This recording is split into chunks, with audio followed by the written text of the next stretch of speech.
The entire ballroom fell silent as 12-year-old Marcus placed the final chess piece.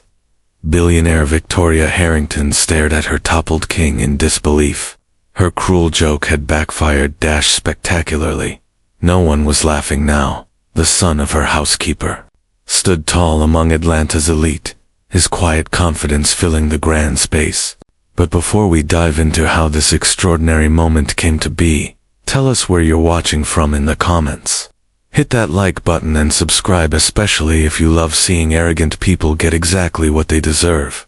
Let's rewind. This is the story of how a simple chess match became Atlanta's most powerful checkmate against prejudice. Marcus Johnson was a brilliant 12-year-old black boy growing up in Westside Atlanta's poorest neighborhood. The peeling paint on the apartment walls and the constant rumble of passing trains were the backdrop of his childhood. Yet Marcus created a world of possibility through books, imagination, and an insatiable hunger for learning. His mother, Eleanor Johnson, worked as a live-in housekeeper for the prestigious Harrington family. 5 days a week, she stayed at their 20,000-square-foot Buckhead mansion, returning home only on weekends. It was a grueling 8-year sacrifice, enduring time apart, so Marcus could have a shot at a better life. Victoria Harrington, 48, was a powerful real estate tycoon who'd built her empire on aggressive development projects that displaced entire communities like Marcus's, though she cultivated the image of a generous philanthropist. Behind closed doors, she treated Eleanor with disdain. She mispronounced her name for 3 straight years, and only stopped after Eleanor gathered the courage to correct her. Even then, the coldness remained. Victoria scrutinized every surface Eleanor cleaned, running her fingers along making sharp remarks about imaginary dust. The mansion gleamed with imported Italian marble, glittered under crystal chandeliers, and even featured a swimming pool that changed colors at night on full display. Whenever school was out, or Eleanor couldn't find affordable childcare, Marcus had to accompany her to work. Victoria imposed strict rules. He was to remain in the staff quarters, make no noise, touch nothing, and, above all, stay invisible. Victoria's husband, Richard, 51, aloof and consumed by his investment firm, treated staff like furniture. He wasn't hostile, just absent, like they didn't exist. When Marcus was 10, during a particularly long school break, boredom led him to wander the mansion. While Eleanor cleaned the east wing, Marcus discovered a breathtaking 2-story library with rolling ladders and more books than he'd ever seen. But what truly caught his eye was the ornate chess set by the window, carved from ivory and ebony, each piece exquisitely detailed. Though he'd never been taught the game, something about it called to him. He examined the pieces, trying to guess their purpose. Soon, he found a beginner's chess book on a lower shelf, and quietly took it back to the staff quarters. That book changed everything. Marcus became obsessed. He studied chess on his mother's old phone, using YouTube videos, and played against free apps. He borrowed library books, and filled notebooks with strategies and diagrams. In chess, he saw a world where skill and logic reigned, not wealth, not status, and certainly not race. Victoria's 15-year-old son, Bradley, had inherited her entitlement and cruelty. When he discovered Marcus in the staff quarters, he made him a target. He mocked him, played cruel pranks, and once falsely accused him of stealing a watch, an accusation that nearly cost Eleanor her job. The watch was later found in Bradley's own bathroom, with a major charity gala approaching. Eleanor warned Marcus to be extra careful and stay completely out of sight. The event was a fundraiser for underprivileged youth, a cause Victoria used to promote her latest luxury condo project, one that would ironically demolish part of Marcus's neighborhood. At school, Marcus was just as invisible. Despite topping his class in every subject, he was overlooked for gifted programs.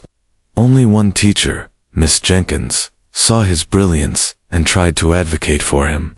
But the underfunded school system plagued by implicit bias afforded little hope. Marcus barely remembered his father, DeAndre Johnson, who died from an untreated heart condition when Marcus was 5. Their local hospital had closed, and the new upscale facility didn't accept their insurance. Before he died, DeAndre told Marcus something he never forgot. "Your mind is the one thing no one can take from you." Eleanor's exhaustion was written in the way her shoulders sagged and her eyes darkened. She worked 14-hour days, 6 days a week, enduring Victoria's impossible standards, just to keep Marcus in a slightly better school and save toward a better future. On weekends, when Eleanor came home, Marcus would pretend to be asleep. He didn't want her to feel guilty for being too tired to talk. Under his mattress, he kept a chess notebook filled with strategies, famous plays, and invented openings. He often fell asleep with the notebook on his chest, dreaming of tournaments he never expected to attend the week of the gala. The mansion transformed into an even greater symbol of excess. White-gloved staff delivered crystal vases, taller than Marcus, filled with exotic flowers from South America, each bouquet costing more than Eleanor earned in a month. Temporary staff scrambled to meet Victoria's shifting demands, and Eleanor's 14-hour days stretched to 18. Marcus had to come along because their elderly neighbor, his usual caregiver, had fallen ill. Eleanor made a makeshift bed for him in a supply closet and instructed him to stay hidden. But Marcus's curiosity couldn't be contained. From behind curtains and decorative plants, he observed everything. He listened to Victoria's wealthy guests talk about the underprivileged youth they were supposedly helping. Their voices were full of performative pity, like they were discussing stray animals, not real people, with lives and dreams. They didn't see the systems they upheld.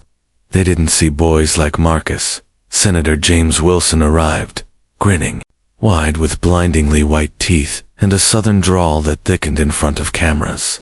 He brought an entourage and a speech full of empty promises, and Marcus knew. They all thought he was invisible, but they were about to learn just how wrong they were. Marcus recognized the man immediately, Senator James Wilson. He'd seen him on television just weeks earlier, proudly voting against expanding free lunch programs in schools like Marcus's, even as he pushed for tax breaks to fund luxury developments like Victoria Harrington's latest project. Now, the senator embraced Victoria with performative warmth, their kisses, over-the-top compliments, and loud proclamations about their shared commitment to lifting communities. Never mind that neither had ever actually stepped foot in the communities they claimed to be helping. As the day progressed, Marcus observed a steady stream of Atlanta's most influential figures arriving. There was the mayor who had slashed public library funding in Marcus's neighborhood, the school superintendent who quietly redirected resources away from struggling schools to those in affluent districts, bank executives who routinely denied loans to small businesses and black homeowners while pouring money into corporate gentrification projects, and all of them were greeted like royalty. Victoria proudly led them on tours through her mansion, showing off her European art collection and gushing about the revitalization her new development would bring. Marcus's stomach churned as he listened. From behind columns and floral arrangements, he heard them talk casually, coldly, about clearing out the families in his neighborhood. Victoria reassured her guests, it's about bringing value back to the city, replacing eyesores with properties the right kind of people will appreciate. The cruelty was casual, dismissive, and deeply personal. Marcus didn't feel like a person in those moments. He felt like a problem they were planning to erase. Things got worse when one of the household staff fell ill, forcing Eleanor to pick up extra shifts. She moved like a machine, exhausted, but precise. Marcus could see it in her body language. The slight hunch in her shoulders, the fatigue in her eyes she tried so hard to hide. Victoria's demands only grew harsher as the gala approached. She snapped at Eleanor for using the wrong silver polish, though it was the same brand they had always used. She reduced a young server to tears over the placement of a flower arrangement. Her tone turned sharp, her expectations unreasonable. While wandering near the ballroom in a rare moment of freedom, Marcus stumbled upon something remarkable, a full chess exhibition being set up for the gala. A raised table stood on a platform under elegant lighting, surrounded by cameras that would project the matches onto massive screens for guests. A placard announced that Grandmaster Ivan Petrov, a legend in the chess world, would play exhibition matches against a few select guests. Marcus felt a thrill rush through him. To see a grandmaster in real life, even from the shadows, it felt like magic. That afternoon, Bradley's friends arrived, entitled arrogant teens who treated the mansion like their private playground. They harassed staff, sampled hors d'oeuvres meant for guests, and deliberately disrupted decorations, just to watch workers fix them again. Marcus tried to move between hiding spots, discreetly, but turned a corner too quickly and accidentally bumped into Bradley. Bradley seized the opportunity. Loudly, "He attacked me," he cried out with performative outrage. "Why is he even here?" Victoria stormed into the hallway moments later, her eyes ablaze with fury at the disruption to her perfectly planned event in front of her staff and early arriving guests. She berated Eleanor. "You bring your son into my home on this night. This is exactly the kind of poor judgment I've tried to warn you about." The hallway went still. Her words echoed through the marble corridors like a slap. Marcus stood frozen. His mother said nothing. She simply bowed her head and absorbed the humiliation, her face calm, but her eyes glassy. Later, Marcus escaped to the library, the only place in the mansion where he felt safe. Surrounded by rows of books and the familiar scent of old paper, he pulled out one of his favorite volumes on advanced chess strategy and let himself drift into the world of rooks, pawns, and queens. A world with rules. A world that made sense. An hour passed before Eleanor found him there. She knelt before him, her eyes red but composed. "I'm sorry," she whispered, though none of it was her fault. "I had to apologize. Had to stay quiet. I'm just trying to protect our place here, baby. Just trying to hold on." Marcus nodded silently, fury and helplessness bubbling in his chest. He had learned early. Fairness was a privilege, one not designed for people like him. As the evening progressed, the mansion came alive with opulence. Laughter and soft jazz floated through the grand ballroom. Guests arrived in sparkling gowns and tailored tuxedos, sipping champagne beneath crystal chandeliers and praising Victoria's dedication to community uplift. From the shadows, Marcus watched Victoria glide between conversations, her voice honeyed and her manner gracious. Her face now bore a socialite smile, her demeanor polished to perfection. To the world, she looked like a saint. But Marcus knew the truth. The night was in full swing, and soon, so was the real game. Designer gowns and bespoke suits, each worth more than most families in Marcus's neighborhood earned in months, glittered under the grand chandeliers. Crystal glasses clinked as servers glided through the ballroom, offering champagne and elaborate hors d'oeuvres. A string quartet played delicate classical music that floated above the hum of polished conversations, filled with self-congratulation about philanthropic efforts and upcoming vacations to summer homes. Victoria Harrington moved through the crowd, like a queen holding court, draped in a crimson gown that accentuated her pale complexion and sculpted blonde updo. She touched arms, offered practiced laughs, and received compliments with the perfect blend of charm and ego. Every generous donation she announced was effortlessly tied to her real estate empire, always ensuring her name remained synonymous with both charity and power. At the edges of the room, the staff moved quietly and efficiently, dressed in stark black and white uniforms designed to be unnoticed. Eleanor and her team worked with practiced grace, invisible except when summoned, hidden behind thick velvet curtains near the chess exhibition.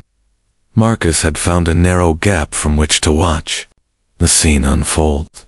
He waited anxiously for the arrival of Grandmaster Ivan Petrovon, of the world's greatest chess players. The table was set, cameras aimed to broadcast the games on massive screens, and excitement buzzed among the event organizers. But then came a ripple of concern. A breathless assistant announced that Petrov's flight had been delayed, throwing the gala's entertainment schedule into disarray. Victoria's smile never wavered, but Marcus could see the subtle tension in her shoulders as she conferred with her planner about how to fill the gap. That's when it happened.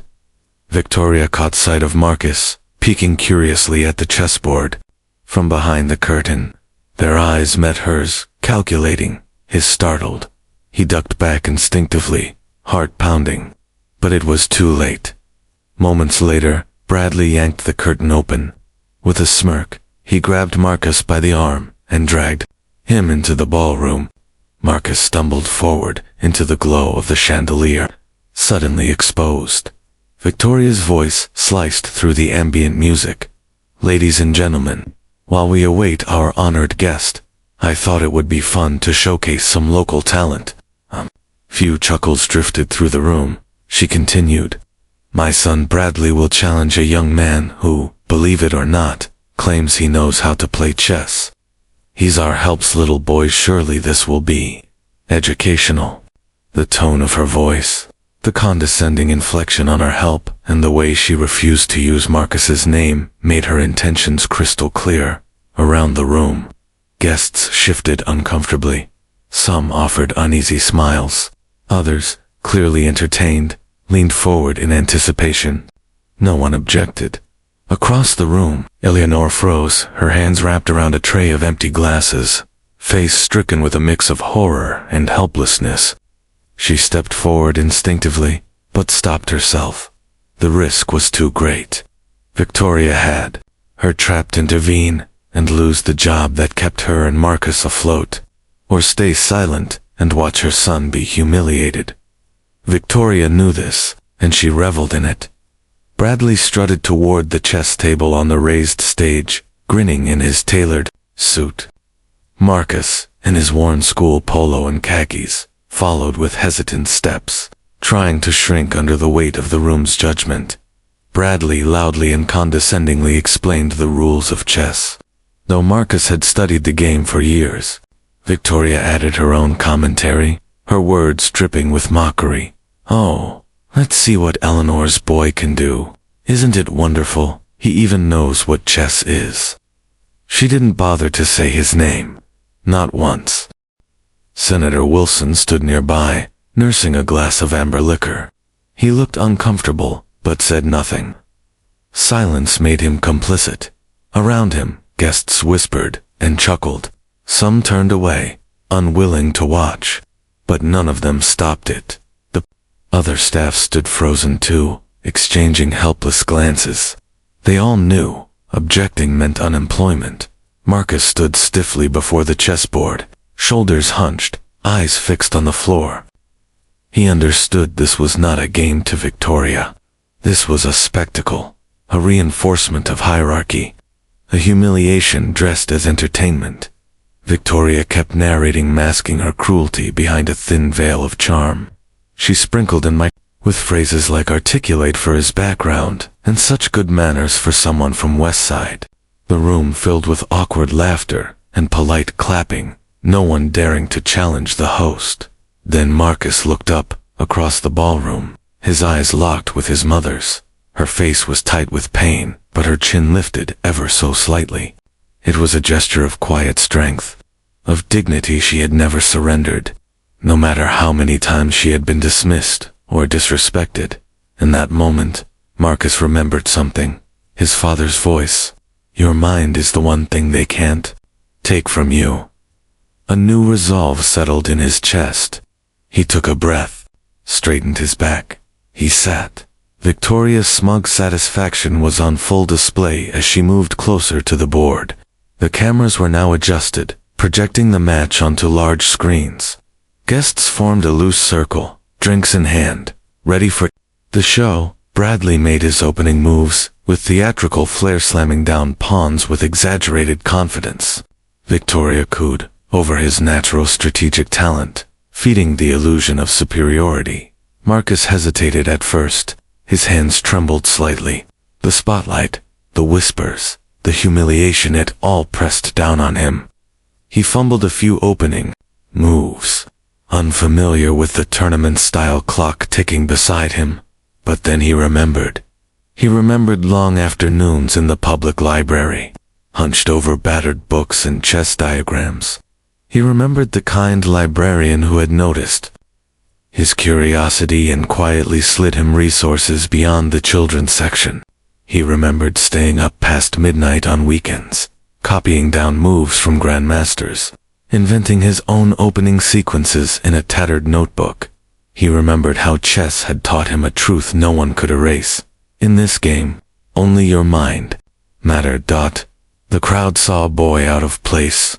What they didn't see, what Victoria didn't see, was that the boy knew exactly what he was doing. Marcus had spent years teaching himself the game in solitude, studying basic chess guides, watching championship matches online, and printing out annotated games from library computers. The knowledge he had accumulated, pieced together from scraps of opportunity, had given him insight far beyond his age or circumstance. Bradley, meanwhile, charged ahead with a flashy, aggressive opening favoring bold attacks over careful positioning, revealing a shallow grasp of true strategy. He captured one of Marcus's pawns and looked up, grinning smugly at the crowd. Victoria responded with exaggerated applause. "Some people," she announced proudly, "are simply born with a gift for strategy." The implication was clear. Bradley's talent was innate, inherited, expected. Marcus's presence was an anomaly, a fluke. But as the game continued, the tone in the room began to shift. Despite the hostile environment, Marcus found his rhythm.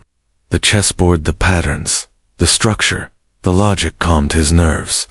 He began to spot the cracks in Bradley's play, and then he struck. He sacrificed his knight, a bold and brilliant move that simultaneously established a powerful defense and threatened Bradley's queen. Gasps rippled through the crowd. Bradley's confident smile faltered.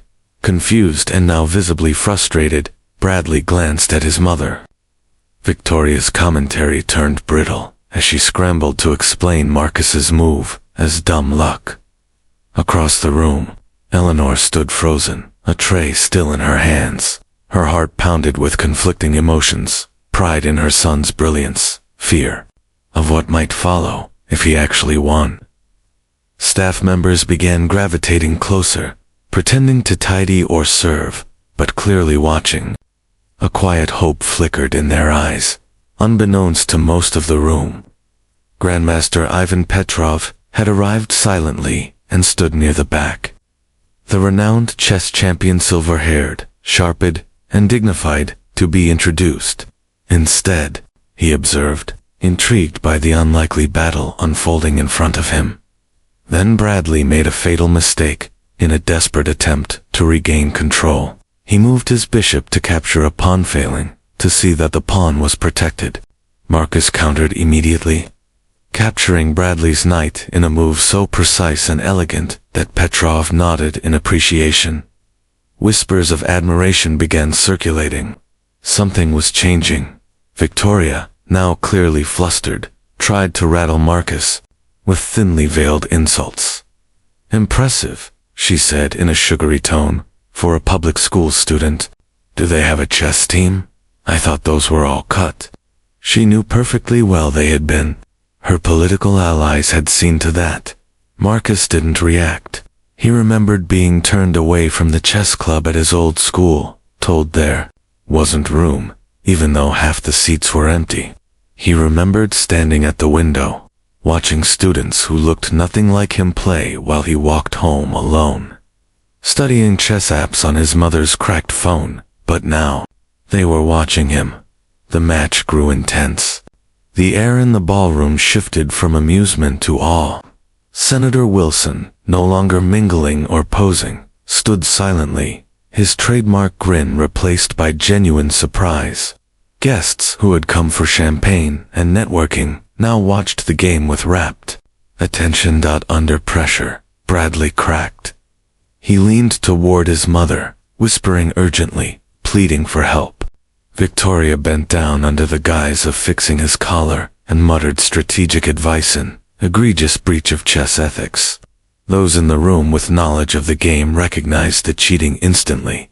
Marcus stayed steady, unfazed. He recalculated, quietly adapted. Every move he made now revealed a level of tactical understanding far beyond what anyone in the room had expected. His plays were layered, multi-dimensional, setting traps, forcing exchanges, repositioning with purpose. Even the most skeptical guests could no longer deny it. Marcus wasn't lucky. He was skilled. The balance of power in the room was shifting. Judgments based on class, color, and status were crumbling under the weight of each brilliant move. Bradley's pieces became increasingly scattered, reactive, disconnected. Marcus, by contrast, orchestrated his army like a conductor guiding a symphony. Every piece in harmony, every move and note in a rising crescendo. Victoria, seeing her son's collapse unfolding in real time, grew desperate. She leaned in more frequently, outright pointing to pieces, hissing instructions. Bradley followed blindly, having long exhausted his own abilities. Grandmaster Petrov stepped closer, drawn in by the artistry on the board. He watched Marcus with a look of dawning admiration, recognizing not only his raw talent, but the creativity and restraint of a seasoned player. Then came the moment that changed everything. Marcus executed a dazzling sequence, a forced combination that cornered Bradley's queen. With no legal moves left to escape, Bradley had to surrender it. Gasps erupted from those who understood the beauty of what Marcus had done. Even the untrained could tell something remarkable had occurred. Victoria's composure crumbled. Her voice rose with excuses. "He's being generous, letting the boy feel good," she said. "It's just an exhibition, after all." He wasn't playing seriously, but the guests weren't buying it. They had seen too much. Bradley, now red-faced and furious, turned on Marcus. He accused him of cheating, of getting lucky. His voice dropped to a hostile mutter between moves. He slammed pieces down, his body language aggressive, his frustration boiling over. Marcus said nothing. He met each attempt at intimidation with quiet resolve. At the edge of the room, Eleanor stood like a statue, hands clasped tightly in front of her. Pride surged through her, but so did fear. She knew women like Victoria didn't take kindly to being challenged, especially not by those they considered beneath them. Retaliation was inevitable, and yet, she couldn't help the tears that welled in her eyes, because her son, her brilliant, resilient son, was winning. Not just the game, the room, the narrative, the assumptions. Marcus wasn't just moving chess pieces. He was dismantling a hierarchy, one calculated move at a time. A surge of maternal pride swelled in Eleanor's chest as she watched her son display the brilliance she had always known was within him. Around the ballroom, staff members long conditioned to remain invisible had quietly abandoned any pretense of work. They found subtle positions from which to observe, their eyes silently rooting for Marcus. Years of shared hardship and quiet resilience under Victoria's condescension had forged an unspoken bond among them. Sensing the tide turning against her, Victoria attempted to end the match prematurely by announcing a fabricated emergency that required Bradley's immediate attention. But before the board could be cleared, Senator Wilson stepped in. "I must say," he drawled, sipping from his glass, "this is the most compelling thing I've seen all evening. It would be a shame not to let it play out." The room stilled. Victoria, caught off guard by the senator's intervention, forced a strained smile. She had no choice but to comply, though the rigid set of her shoulders betrayed her rage at being outmaneuvered. As the game resumed, Marcus recalled a school chess tournament he had entered the previous year. There, He'd faced subtle bias judges, who questioned his every move, and peers who acted surprised at his knowledge of advanced strategies. He had still placed second. The memory of that quiet perseverance bolstered his focus now. During a short pause in play, Victoria pulled Eleanor aside under the pretense of needing help with a spilled drink. Out of earshot from the guests, she leaned in close, her voice low and venomous. She threatened Eleanor's job, warning that if the match continued in its current direction, not only would Eleanor be fired, but she'd also be blacklisted from working in any home within their elite circle. But instead of shrinking back, Eleanor straightened her spine. Years of enduring Victoria's abuse had hardened her, but watching her sunshine had awakened something deeper. Calmly and firmly, she said, "Then I'll go watch my son finish the match," and turned away, leaving Victoria momentarily speechless in the face of defiance she'd never imagined Eleanor capable of. Meanwhile, Bradley's game unraveled. Despite his mother's whispered coaching flagrant violations of chess etiquette, his moves became increasingly frantic and ill-conceived. His lack of true understanding was evident, while Marcus played with steady control, each move deliberate and insightful. What had begun as a humiliating setup was now a spectacle of unexpected brilliance.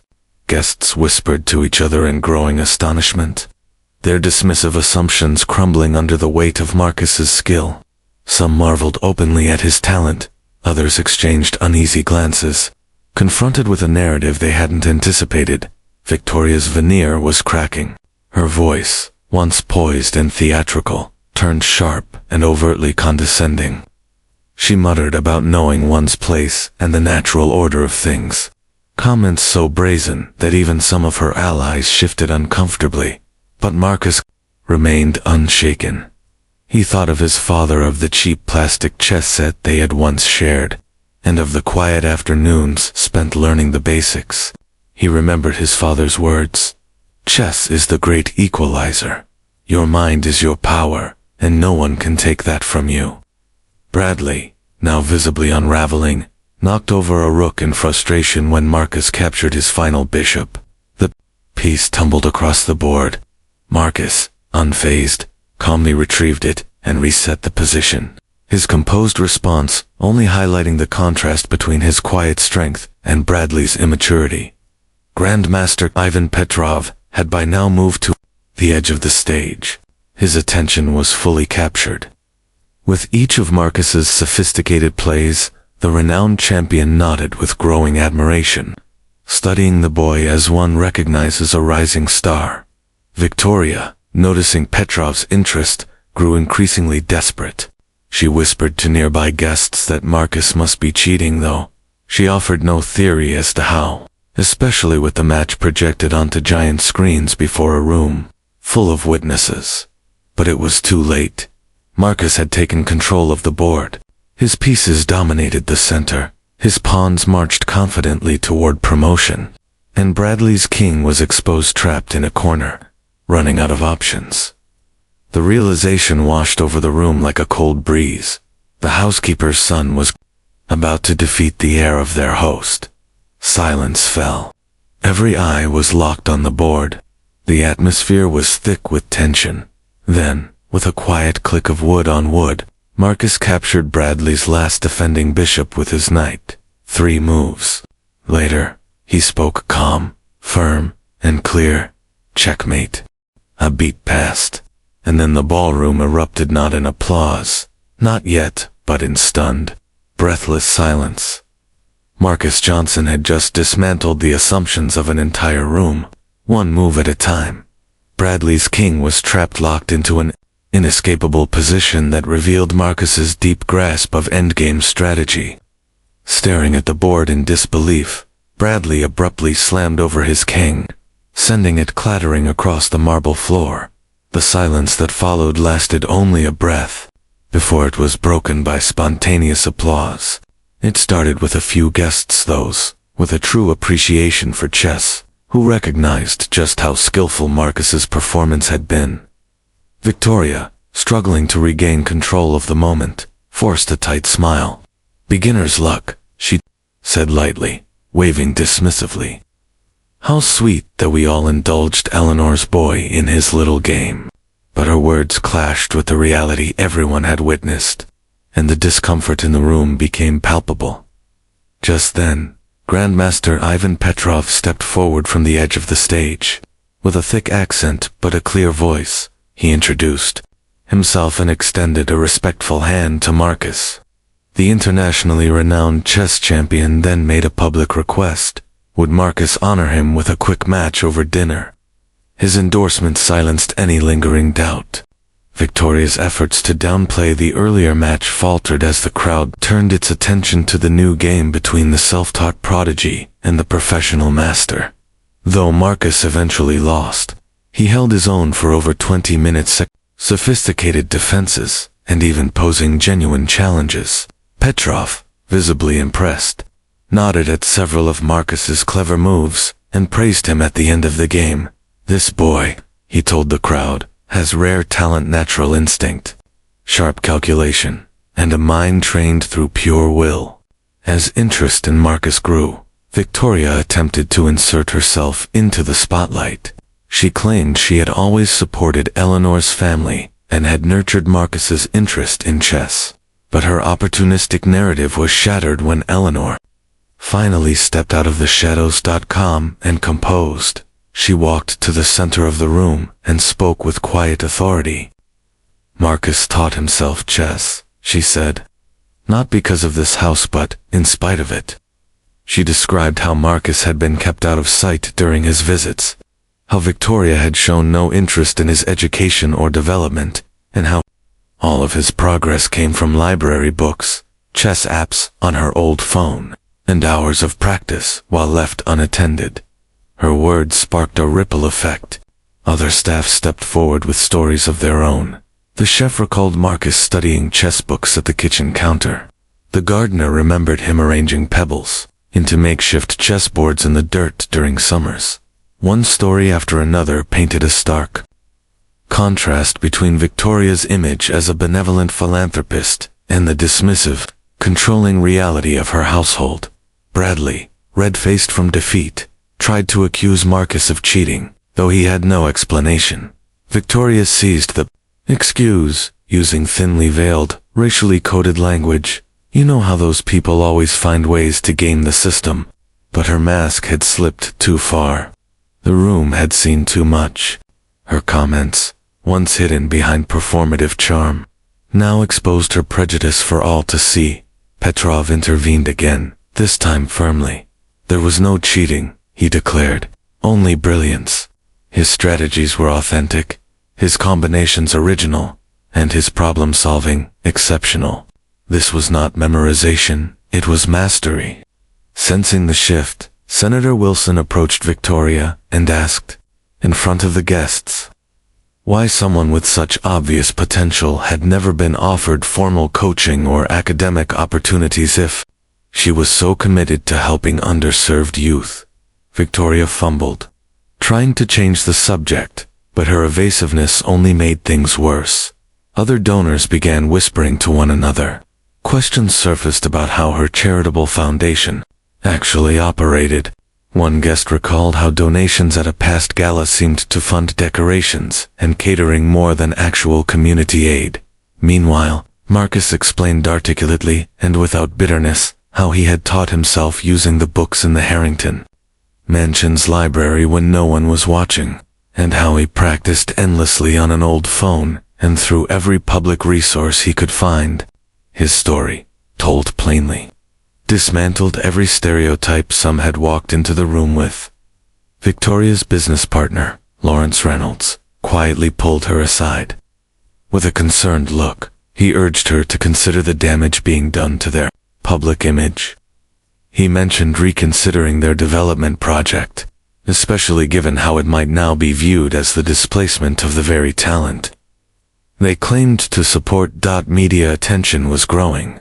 A local news reporter, initially there to cover Victoria's charity event, began asking pointed questions about Marcus's story and the discrepancies between Victoria's public persona and private actions.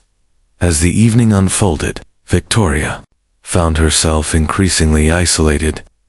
Former allies made excuses to leave early, or began engaging directly with Eleanor and Marcus. The carefully cultivated hierarchy of the morning had unraveled by nightfall. Eleanor and Marcus shared a brief, quiet moment amid the chaos, a glance exchanged that said everything. Years of endurance and quiet survival had culminated in a truth too powerful to suppress. The illusion had shattered. For the first time, the room saw them not as help, but as people with dignity, talent, and agency. In the final act of irony, Marcus, once told to remain unseen, was now the center of attention. Guests crowded around to shake his hand. Some challenged him to play again. Others simply wanted to know more about his journey. The journalist from the Atlanta Tribune, who had planned to write a flattering piece on Victoria's philanthropy, was now drafting a very different story, one of hypocrisy, resilience, and a boy who outmaneuvered, more than just his opponent, Victoria. In a last-ditch effort at damage control, tried to reposition herself as Marcus's champion. She posed for photos beside him and Petrov, speaking loudly about their special connection. But Eleanor, standing firm in her housekeeper's uniform, calmly corrected the record, once more detailing the invisibility Marcus had been subjected to, the lack of support, and the years of silence they had both endured. Her quiet truth struck deeper than any accusation, and others followed. Senator Wilson, sensing the final shift in tone, asked about Victoria's controversial development plans. A community activist, present at the gala in hopes of making contacts, seized the moment to speak. They explained how the luxury condo project would evict hundreds of working-class families from the very neighborhood Marcus called home. The room listened now, ready to hear what they'd once ignored. The revelation that Victoria's so-called charitable foundation was directly tied to a development project threatening the very communities she claimed to uplift sent a wave of uncomfortable realization through the room. Faces stiffened, smiles faded. Conversations turned tense and wary, sensing the shift. Senator Wilson, ever the seasoned politician, publicly withdrew his support for the Harrington Development Initiative. With a measured but firm tone, he announced his intention to champion more community-centered development, approaches that prioritized preserving neighborhoods while expanding resources. His statement was met with murmurs of approval. Other business leaders quickly followed suit, issuing hasty statements about re-evaluating their involvement and stressing the importance of authentic community input. It was clear they were distancing themselves from Victoria as fast as possible. Meanwhile, Bradley, still simmering from his defeat and the loss of his mother's spotlight, cornered Marcus in a quiet hallway and unleashed a string of threats laced with racial slurs. His voice was low, but the hate was unmistakable. Unfortunately for Bradley, the headmaster of his elite private school happened to be nearby. Invited to the gala by Victoria as part of her social climbing, he overheard the exchange, the man's face twisted in shock and disapproval. The implications for Bradley's academic future were immediate and severe. Back in the ballroom, Victoria made increasingly frantic attempts to buy Eleanor's silence. She whispered offers of bonuses, promotions, even a private suite and an education stipend for Marcus. But Eleanor, emboldened by the truth and the support of those around her, refused again and again. Each time Eleanor calmly declined another bribe, another thread in Victoria's social fabric unraveled. The sight of someone she had long considered under control standing firm in front of so many wealthy peers left Victoria exposed. Other employers in the room began re-examining their own behavior toward household staff, their expressions reflective and uncomfortable. Then, a new shift rippled through the gathering. Marcus' school principal, Dr. Williams, arrived summoned by Grandmaster Petrov, who had already begun advocating for the boy's future. Miss Jenkins, Marcus' longtime teacher and one of his few champions at school, had accompanied the principal. She wasted no time confronting him with years of ignored requests to place Marcus in gifted programs. Visibly rattled, Dr. Williams grew defensive till Miss Jenkins produced records showing that Marcus had qualified repeatedly, but had been mysteriously overlooked. The truth soon emerged. Victoria had intercepted letters addressed to Eleanor, including a scholarship offer from a prestigious chess academy that had reached out after a local tournament. Eleanor had never seen them. Witnesses, including other staff, recalled seeing Victoria discard certain envelopes as she sorted the household mail. This deliberate sabotage of a child's future, compounded by the revelation that Eleanor had been underpaid for using significantly less than others in similar roles, destroyed the last vestiges of Victoria's benevolent public image. In contrast, Eleanor's quiet dignity and unwavering love for her son drew admiration. Wealthy guests began approaching her discreetly, with offers better jobs, higher wages, and positions that included education stipends for Marcus. Business cards were slipped into her hands. Invitations were whispered with sincerity. Then Richard Harrington, Victoria's husband, returned from his business trip. He entered the ballroom just in time to witness the final unraveling. As he listened to the unfolding revelations, his face paled with disbelief, especially when he heard about the discarded scholarship letters and the deliberate suppression of Marcus' opportunities. While Richard had often been emotionally distant, even he seemed shaken by the lengths his wife had gone to maintain her control. The most profound turning point for Marcus came next. Grandmaster Petrov, having tested the boy's abilities in several matches throughout the evening, formally offered him a place in an elite international chess academy, one that rarely accepted students without early professional training. But Petrov's endorsement carried weight. Few dared question. This moment was transformative. Doors that had always been closed to a child from Marcus's background were suddenly opening wide. Victoria made one final, desperate attempt to spin the story back in her favor. She approached a group of reporters now gathered in the ballroom and claimed that she had always seen Marcus's potential, that she had been quietly encouraging his talent for years. But this time, no one believed her. Behind the scenes, Victoria's final attempt to rewrite history was quickly and thoroughly debunked. Household staff and several guests who had witnessed her behavior firsthand immediately contradicted her. Claims of having nurtured Marcus's talent, photos and videos from the gala, had already begun circulating on social media clips of Marcus's triumphant match. Victoria's dismissive commentary and her increasingly erratic behavior forming a damning digital trail she could neither deny nor erase. Guests began sharing their own memories of troubling remarks Victoria had made at past events, remarks once dismissed as tone-deaf or unintentional, but now clearly part of a disturbing pattern. The pieces fell into place, and denial was no longer an option. By the time community activists arrived outside the Harrington estate to protest Victoria's development plans, having heard about the events through viral posts, the transformation was complete.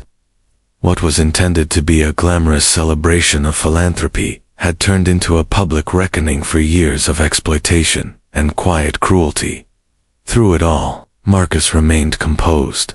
As others scrambled to distance themselves from the scandal, he continued playing chess against Grandmaster Petrov and several intrigued guests.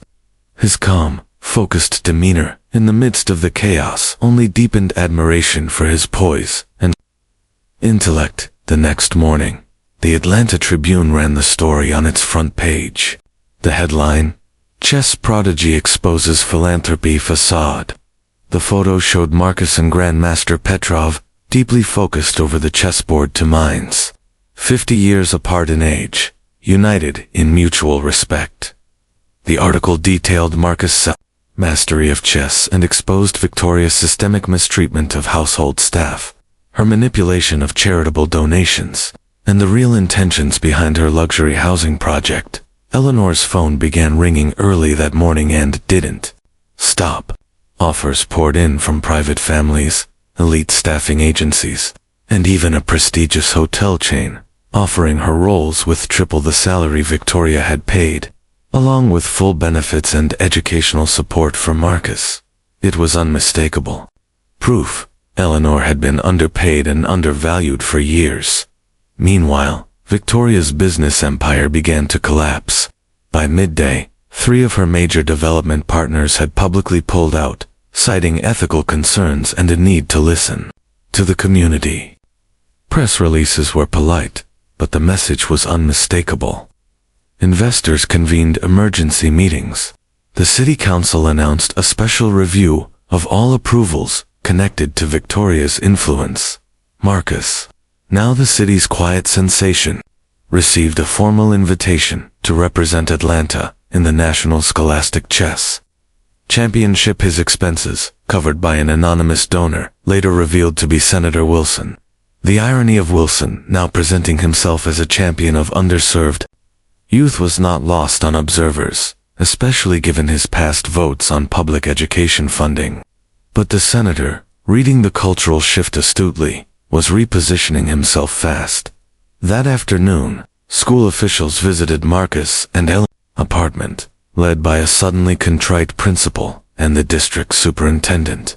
They apologized profusely and promised Marcus's immediate placement in the district's most advanced academic and enrichment programs.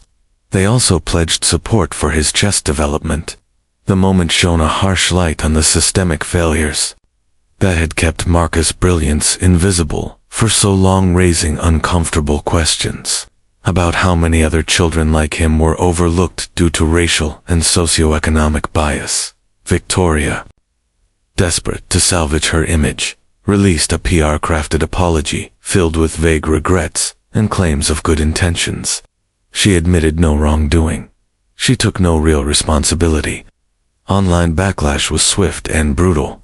Her statement was picked apart line by line, with users reposting videos and testimonials that directly contradicted every sanitized sentence. Her attempt at damage control only fueled the fire. In contrast, support for Marcus exploded. Ms. Jenkins, his longtime teacher, launched a GoFundMe campaign that raised over $50,000 in a single day. Chess supply companies sent him top-tier boards, clocks, and books. Local coaches and national trainers volunteered their time to help nurture his talent. Businesses offered sponsorships. The outpouring was swift, sincere, and overwhelming. Eleanor, empowered by her son's success and the support now behind her, returned to the Harrington estate one final time, not to beg, but to resign. In a private meeting, she calmly and clearly laid out the harm Victoria had caused over the years. The verbal slights, the underpayment, the attempts to keep Marcus invisible, and the betrayal of trust when she discarded life-changing opportunities. Victoria tried to interrupt with excuses and defensive posturing, but Eleanor held firm. She didn't need the job anymore, and Victoria knew it. Richard Harrington, Victoria's husband, entered partway through the conversation, and to everyone's surprise, took Eleanor's side. He expressed his own growing disgust with his wife's behavior and offered Eleanor a generous severance package, along with a glowing letter of recommendation.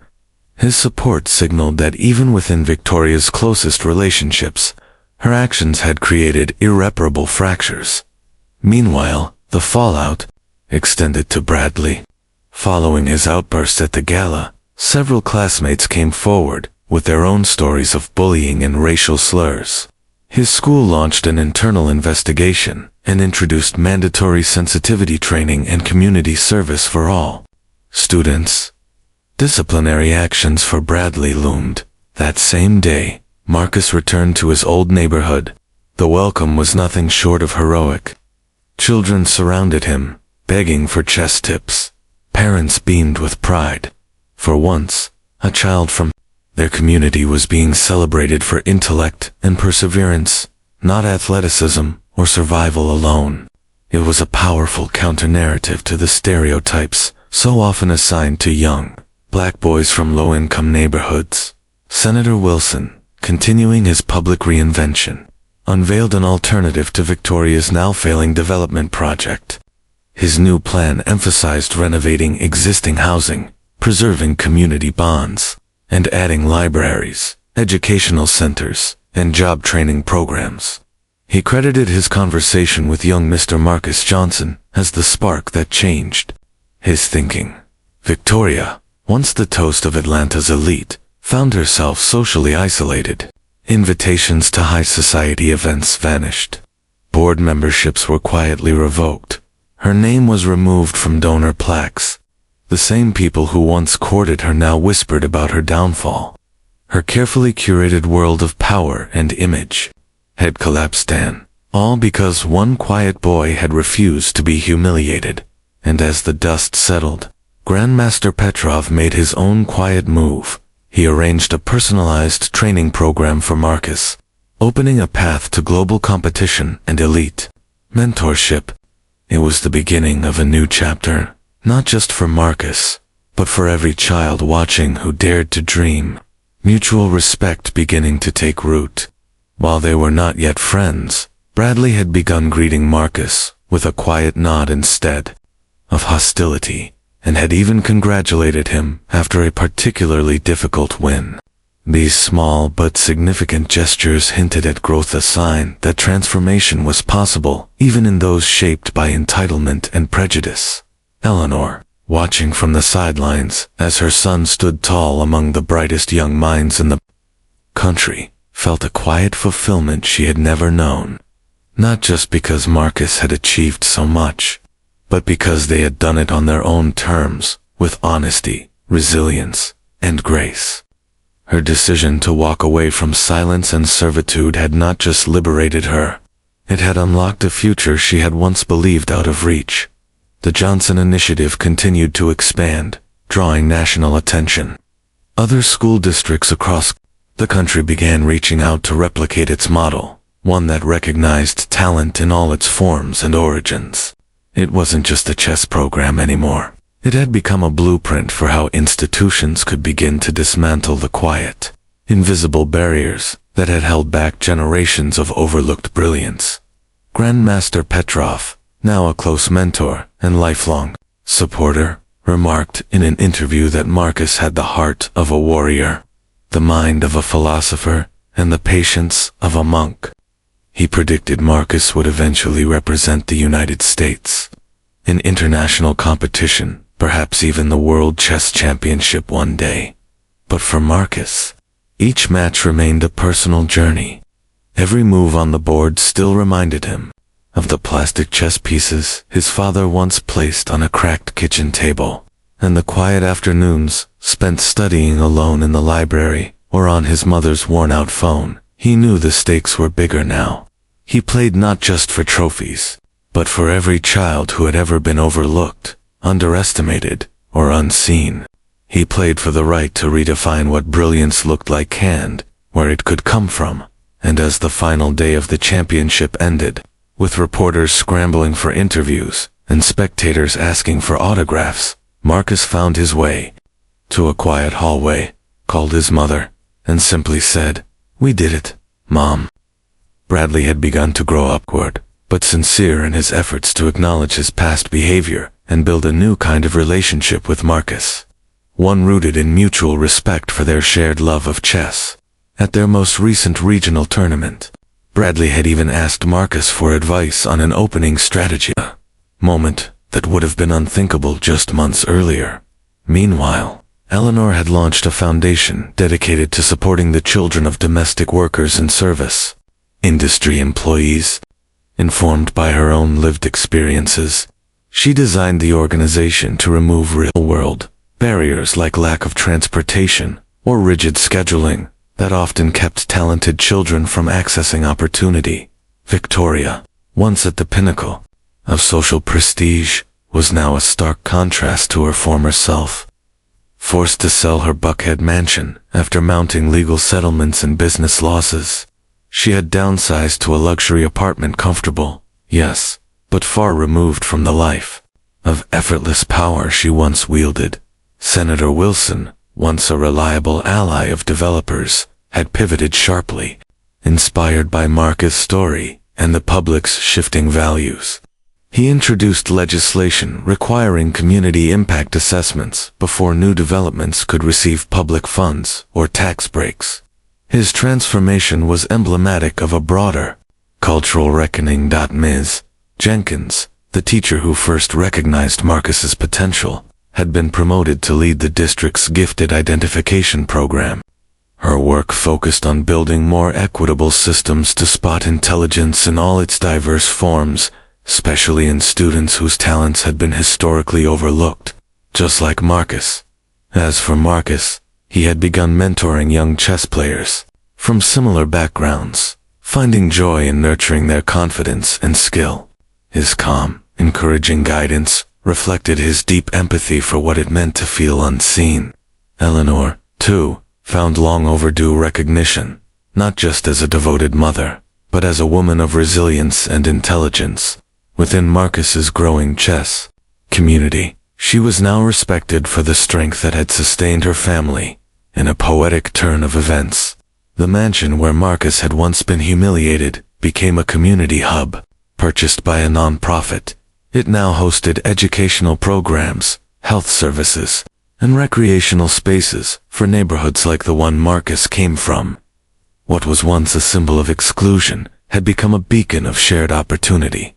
Grandmaster Petrov, now Marcus' mentor, publicly predicted that Marcus would soon become the youngest grandmaster in history. Under Petrov's guidance, Marcus gained access to elite training and networks previously closed to those without wealth or connections. Marcus and Eleanor's bond had deepened through their triumph. With survival no longer consuming their every thought, they had found new rituals, shared walks, late-night chess games, quiet moments of joy. Their relationship, once forged under pressure, had blossomed into one of mutual respect and partnership. At a community exhibition in Piedmont Park, Marcus played 20 simultaneous games, moving gracefully from board to board. Observers were just as struck by his patience and kindness as by his brilliance. As he packed up, he noticed Victoria standing alone, watching from a distance, still immaculately dressed, but her once imposing presence subdued. Their eyes met. For the first time, Marcus saw something different in her expression, not pity or condescension, but recognition. A quiet understanding. Without a word, Marcus set up one final chessboard and gestured for her to sit. Victoria hesitated, then approached. As he placed the first pawn, it signaled more than the start of a game. It offered a chance at reconciliation. Through the shared language of chess, that simple gesture and invitation held the possibility of something larger: healing, respect, and a challenge to the very social hierarchies their story had confronted. What would you have done in Marcus's place? Would you have offered someone like Victoria the chance to finally see you not as a servant's child, not as a symbol but as a full human being? Share your thoughts in the comments. What gift or talent of yours was overlooked or dismissed? Your story might inspire someone still waiting to be seen. If this journey from injustice to vindication moved you, hit like, subscribe, and share this story with someone who needs a reminder. True brilliance can rise from the most unexpected places, because as Marcus' story shows us, genius knows no class, no color, no barrier. All it needs is someone to recognize it, and sometimes, someone brave enough to offer a second chance. Who will you choose to see today?